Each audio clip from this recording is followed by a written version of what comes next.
राजकीय महाविद्यालय लसाड़िया के यूट्यूब चैनल में आपका अभिनंदन एवं स्वागत है। कोरोना अंतर्राष्ट्रीय महामारी के चलते विभाग द्वारा ये निर्देश दिया गया है कि कक्षा कक्ष ऑनलाइन यूट्यूब चैनल के द्वारा संचालित की जाए। इसी क्रम में हमने ये शुरुआत की है। मैं सुरेश कुमार मिठारवा, सहायक आचार्य राजनीति विज्ञान। आज हमारे विषय का मुख्य बिंदु होगा अंतर्राष्ट्रीय संबंध, बीए पार्ट 3।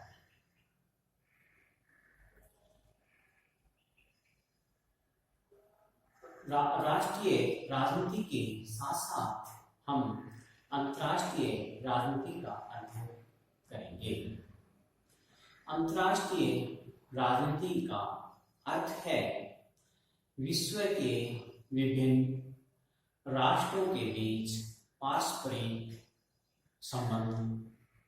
ये संबंध आर्थिक भी हो सकते हैं, ये संबंध राजनीतिक भी हो सकते हैं, ये संबंध सांस्कृतिक भी हो सकते हैं। जब दो देशों के बीच या विभिन्न देशों के बीच संबंध होते हैं, उन संबंधों को हम गहराई से जानना चाहें तो हमें अंतर्राष्ट्रीय संबंध का अध्ययन करना जरूरी है। बच्चों, हम राजनीति विज्ञान के विद्यार्थी होने के कारण आपको अंतर्राष्ट्रीय राजनीति का अध्ययन करना जरूरी है। जब विभिन्न देशों के बीच पाए जाने वाले राजनीतिक संबंधों की हमें जानकारी प्राप्त करनी है या उनका ज्ञान प्राप्त करना है तो हमें अंतर्राष्ट्रीय राजनीति का अध्ययन करना पड़ेगा। तो अंतर्राष्ट्रीय राजनीति का अर्थ होता है विभिन्न राष्ट्रों के बीच पाए जाने वाले राजनीतिक संबंध ही अंतर्राष्ट्रीय राजनीति में आते हैं।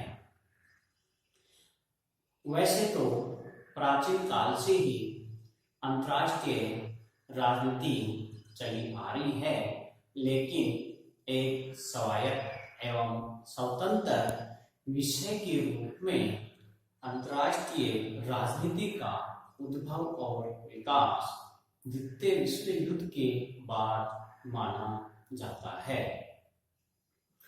अंतर्राष्ट्रीय राजनीति में हम उन घटनाओं का भी अध्ययन करते हैं जिनका प्रभाव राजनीतिक हो। जैसे पाकिस्तान के प्रधानमंत्री जनरल परवेज मुशर्रफ ने इंडिया में क्रिकेट मैच के लिए वो आया, तो उसका महत्व, उस मैच का महत्व डिप्लोमेटिक दृष्टि से देखे तो भारत पाकिस्तान के संबंधों को भी निर्धारित करता है। तो हम ऐसे विषय को भी अंतर्राष्ट्रीय राजनीति में पढ़ेंगे। द्वितीय विश्व युद्ध के बाद अंतर्राष्ट्रीय राजनीति का क्षेत्र बहुत ही व्यापक और विस्तृत हुआ। द्वितीय विश्व युद्ध लगभग 6 वर्ष तक चला। इसमें 2 गुटों ने हिस्सा लिया, एक तरफ धुरी राष्ट्र, दूसरी तरफ मित्र राष्ट्र। धुरी राष्ट्र और मित्र राष्ट्रों के बीच जो द्वितीय विश्व युद्ध चला, अंत में धुरी राष्ट्र पराजित हुए और मित्र राष्ट्रों की विजय हुई। जैसे ही द्वितीय विश्व युद्ध खत्म हुआ तो अंतर्राष्ट्रीय राजनीति का दायरा बढ़ गया। अंतर्राष्ट्रीय राजनीति में एक विश्व के अंदर एक नई युग की शुरुआत हुई। हम उसी के ऊपर चर्चा करेंगे। द्वितीय विश्व युद्ध के बाद अंतर्राष्ट्रीय राजनीति का विकास हुआ। अनेक घटनाएं घटी, अनेक परिवर्तियां उभर कर आई जिनका हम अध्ययन करेंगे। तो इनमें पहली घटना है दो महाशक्तियों का उदय। द्वितीय विश्व युद्ध के बाद विश्व राजनीति पटल पर दो महाशक्तियां उभर कर आई। एक का नाम था संयुक्त राज्य अमेरिका, नंबर 2 सोवियत संघ। संयुक्त राज्य अमेरिका जो द्वितीय विश्व युद्ध के दौरान एक शक्तिशाली राष्ट्र तो था, लेकिन एक महाशक्ति नहीं था। द्वितीय विश्व युद्ध के दौरान संयुक्त राज्य अमेरिका ने मित्र राष्ट्रों की ओर से युद्ध के अंत में भाग लिया और जैसे ही द्वितीय विश्व युद्ध खत्म हुआ तो अमेरिका को किसी प्रकार का जन धन का हानि नहीं हुई, तो ये महाशक्ति के रूप में उभरा। दूसरा था सोवियत संघ। सोवियत संघ द्वितीय विश्व युद्ध में सोवियत संघ ने बढ़ चढ़कर भाग लिया, लेकिन अन्य राष्ट्रों की तुलना में सोवियत संघ को जन धन का नुकसान कम उठाना पड़ा, क्योंकि द्वितीय विश्व युद्ध का मुख्य केंद्र यूरोप महाद्वीप था। तो द्वितीय विश्व युद्ध जैसे ही खत्म हुआ, सोवियत संघ भी महाशक्ति के रूप में उभरा। तो विश्व पटल पर दो महाशक्तियां का उदय हुआ, एक संयुक्त राज्य अमेरिका, दूसरा सोवियत संघ। संयुक्त राज्य अमेरिका जिसका इसने लोकतांत्रिक या यूं कहें पूंजीवादी गुट का नेतृत्व किया। सोवियत संघ इसने साम्यवादी विचारधारा का नेतृत्व किया। द्वितीय विश्व युद्ध के बाद अमेरिका ने विश्व में विशेषतः पश्चिमी यूरोप में पूंजीवादी एवं लोकतांत्रिक विचारधारा का प्रचार प्रसार करने का प्रयत्न किया। दूसरी तरफ सोवियत संघ ने पूर्वी यूरोपीय महाद्वीप के देशों में साम्यवादी विचारधारा का प्रचार प्रसार किया। इन दोनों देशों ने विश्व के यूरोप महाद्वीप के दोनों तरफ के देशों को अपनी अपनी विचारधाराओं के अधीन कर लिया। इसके साथ साथ एशिया, अफ्रीका, लैटिन अमेरिका की जो 9 स्वतंत्र देश थे, उन देशों पर भी अपना आर्थिक प्रभुत्व स्थापित करना शुरू कर दिया।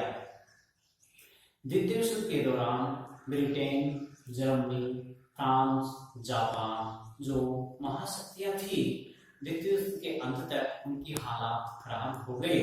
जनधन का उन्हें बहुत ही नुकसान उठाना पड़ा। उनके पुनर्निर्माण के लिए अमेरिका और सोवियत संघ ने सहयोग किया, लेकिन अमेरिका ने उनको अपने प्रभुत्व में ले लिया।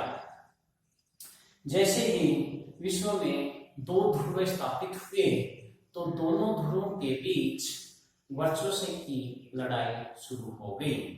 इस वर्चस्व की लड़ाई को हम एक नए युग की शुरुआत मानते हैं। जैसे वर्चस्व की लड़ाई शुरू हुई, तो इसे हम शीत युद्ध की शुरुआत मानते हैं। द्वितीय विश्व युद्ध के बाद दोनों गुटों के बीच एक पूंजीवादी गुट जिसका नेता संयुक्त राज्य अमेरिका, दूसरा सोवियत संघ जो साम्यवादी गुट का नेता सोवियत संघ, दोनों गुटों के बीच अपनी विचारधाराओं को लेकर, अपने विस्तार क्षेत्र को लेकर, अपनी प्रतिस्पर्धा को लेकर दोनों के बीच सदैव युद्ध की स्थिति बनी रही। युद्ध वास्तविक युद्ध नहीं हुआ, लेकिन युद्ध की स्थिति बनी रही और दोनों देश विश्व में अपना प्रभुत्व स्थापित करने के लिए एक दूसरे पर आरोप प्रत्यारोप लगाना शुरू कर दिया। तो इस युग को हम शीत युद्ध के नाम से जानते हैं। शीत युद्ध का शाब्दिक अर्थ है कि एक ऐसा युद्ध या एक ऐसे युद्ध का वातावरण बनाना जो वास्तविक युद्ध न होकर दो गुटों के